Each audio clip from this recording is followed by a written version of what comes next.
Yes, I will be leaving, and I'm here today to give my sort of farewell speech at the AELP conference.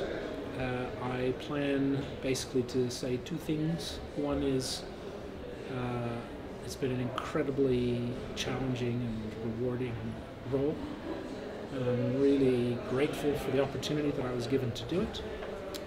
But the other message I wanted to leave with this group of people, basically private and third sector and government providers, is that they're an essential part of having a very vibrant and responsive sector. It's probably one of the most contested public services in the country, which I think is absolutely fantastic. And I think a lot of the change that's underway at the moment and the change that's coming down the pipe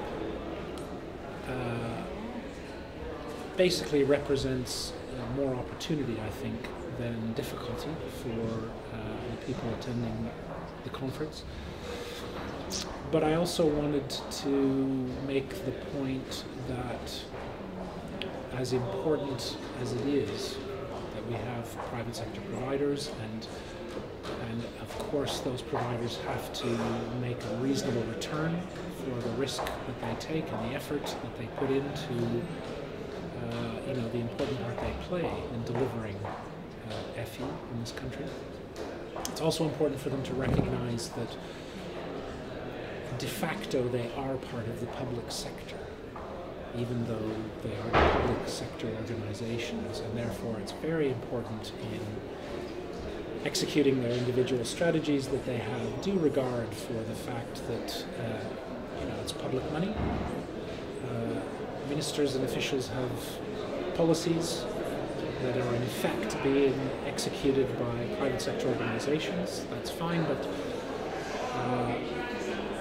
regard has to be had for those policies. Regard has to be had for making sure that while you get a reasonable return on your investment, that you don't, whether by accident of the funding rules, which we're responsible for, or just luck, that the kind of returns you make are not the sorts of returns that the average man on the street might think unreasonable.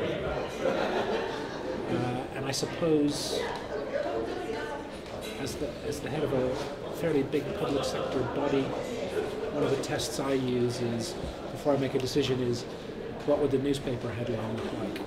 And I think that's a test that even private sector providers of public services should also think about.